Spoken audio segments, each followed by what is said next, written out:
kuba celebrities aya basa ensonga nga bwe zisobodde okubaate nga zitambula ku nsonga ya Abitex ekyagenda mu maaso nakutegeeza nti Abitex ku lunaku olwa Mande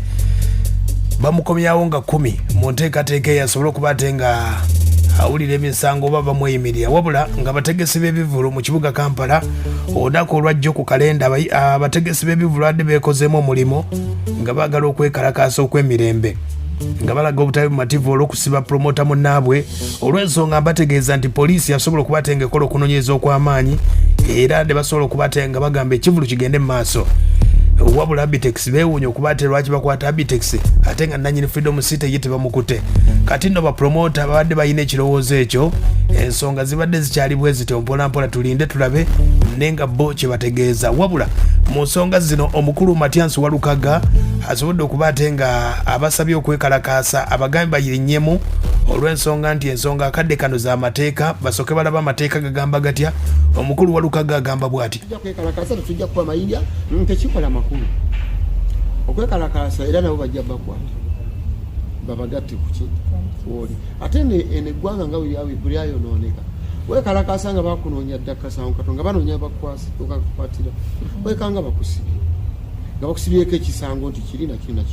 kyendowooza ensonga eno si wa muntu yenna magezi yadde promota yadde mwana wa Abitex yadde maama we yadde taata we kwekalakaasa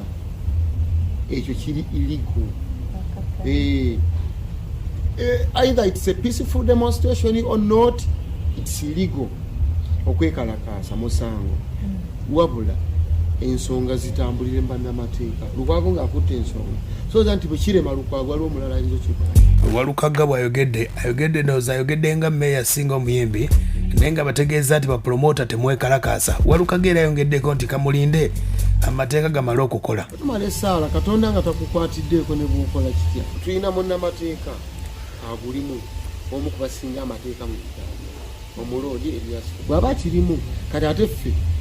tuyinza okugiramu nga wabaddewo nti Abitex abadde abanjibwa nti tusonze tutya okumugjayo naye guno si musango gwa ssente si gwa kutaputa mateeka munnamateeka alina okulaga kooti nti ali innocent naye kati ffe tetumanyi mateeka wabula tulina okubeerawo mu kooti nga munnamateeka ataputa olya kituyinza okukola kyokka tewali kirala kye tuyinza kuyingiramu nakyo. Walukagga ye bw'ategeezezza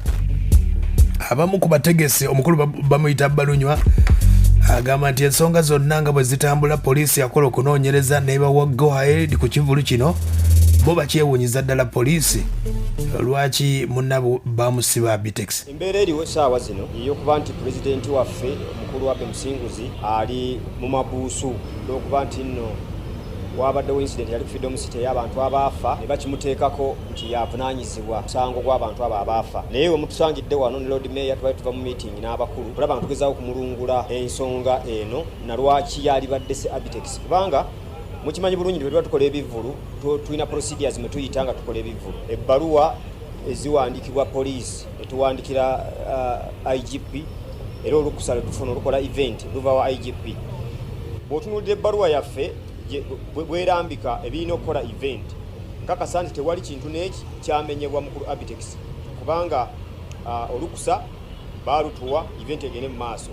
ne bye basaba mu lisiti eyo omuli fire brigade omuli ambulance omuli biki twabirina ku event kyova olaba nti event yaliwo